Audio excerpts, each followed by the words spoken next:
Halo teman-teman dimanapun berada, di hari yang cerah ini kita awali proyek pertama Sidekick dengan ngemodifikasi velg kaleng standar ukuran R15, lebarnya 5,5 inci. Kita akan lakukan ubahan agar ban terlihat lebih keluar bodi, namun telapak roda tetap ramping karena kita tidak merubah lebar velg dari ukuran 5,5.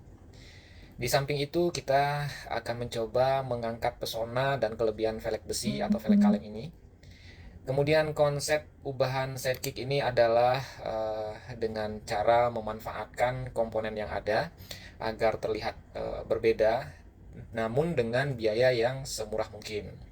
Dan nanti diharapkan hasilnya semaksimal mungkin. Dan semoga juga kreativitas dari diri kita keluar dengan sendirinya. Teman-teman, kalau memodifikasi didukung oleh dana yang cukup, saya rasa sangat gampang untuk dilakukan. Kita tinggal hitung atau kita tinggal tulis konsep yang kita inginkan, kemudian bawa ke bengkel dan serahkan semuanya ke bengkel. Kita tinggal tunggu hasilnya. Nah, namun kali ini kita coba lakukan dengan biaya yang seminimal mungkin dengan alat seadanya. Itulah tujuan atau konsep kita yang kita akan lakukan. Kemudian alat yang digunakan diperkirakan tidak banyak. Di antaranya ada mesin gerinda, pahat besi, palu, mesin las nanti untuk mengelas kembali velg yang sudah kita lepas dan kita setel ulang. Kemudian mungkin amplas. Nah, kalau memang masih perlu dicat ya kita cat ulang. Oke teman-teman, kita mulai dulu proyek ini dengan velg ban cadangan dulu. Semoga video ini bisa menjadi inspirasi bagi teman-teman semua. Jika ada komentar silahkan, nanti kita akan saling melengkapi atau memperbaiki dari proses-prosesnya ini.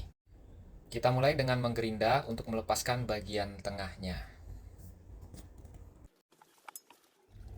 Buat teman-teman di dalam proses menggerinda, saya sarankan berhati-hati ya. Selalu gunakan pelindung diri seperti kacamata agar serpihan-serpihan gerinda tidak masuk ke dalam mata kita. Kemudian dalam proses menggerinda atau teknik menggerinda itu teman-teman tidak perlu menekan terlalu keras antara mesin gerinda dengan benda kerja.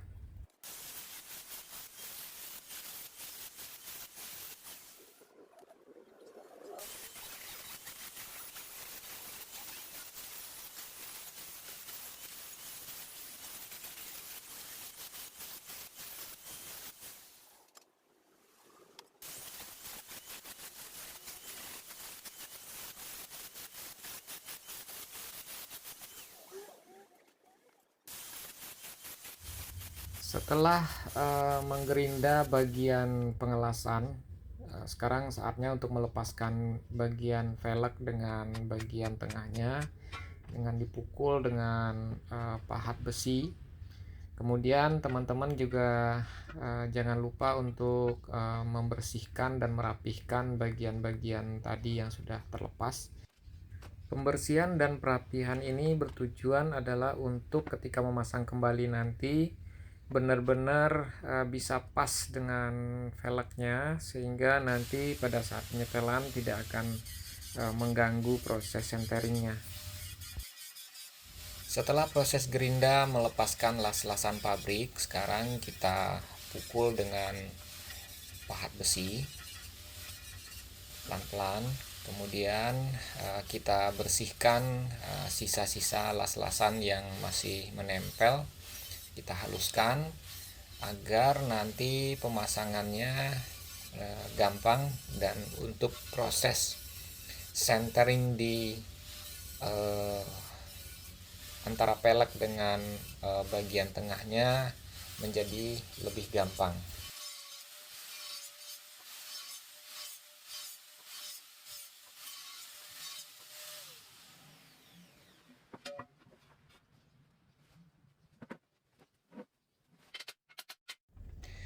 Kemudian jangan lupa juga bagian tempat penguncian baut roda ini juga perlu kita haluskan agar tidak ada serpian-serpian yang mengganjal pada saat penyetelan nantinya.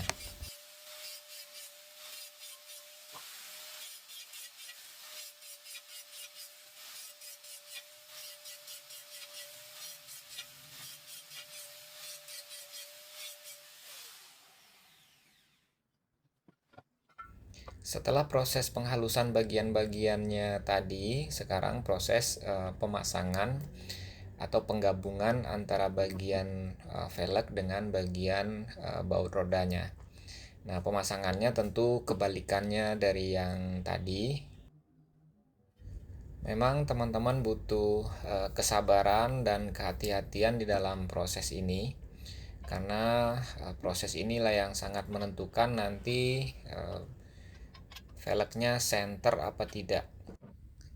Teman-teman bisa mengganti dial indikator memakai kayu, yang penting bisa dilihat goyang atau tidaknya saat diputar peleknya. Tahapan ini penting ya sebelum dilakukan pengelasan, karena kalau sudah dilas nanti tidak bisa disetel lagi. Nah, sekarang teman-teman masuk pada tahapan pengelasan ya. Untuk pengelasan, teman-teman tidak perlu terburu-buru mengelasnya, cukup teman-teman titik beberapa tempat dulu, di tag dulu dengan las 4 titik misalnya menyilang. Nah, kemudian setelah kuat, setelah menempel, nanti baru kita lakukan pengelasan menyeluruh atau sekelilingnya. 4 titik tadi bertujuan adalah sebagai pengunci teman-teman, karena yang sifatnya besi dilas itu menyebabkan panas. Nah, kalau besi panas dia pasti akan memuai. Nah, pemuaian ini pasti tidak akan merata nantinya, jadi dikhawatirkan nanti ada saling tarik karena pemuaian tersebut, sehingga titik senternya akan mengakibatkan berubah. Oh iya, kawat las yang saya gunakan adalah kawat las RB diameter 2 mm ya, karena saya juga memakai mesin las yang kecil. Kalau kawat las yang besar, berkemungkinan mesin lasnya juga tidak kuat ya, atau mungkin daya listrik di rumah tidak cukup kuat untuk mengangkat mesin las dengan kawat las yang besar. Seberapa panjang pengelasan, teman-teman kira-kira aja sendiri.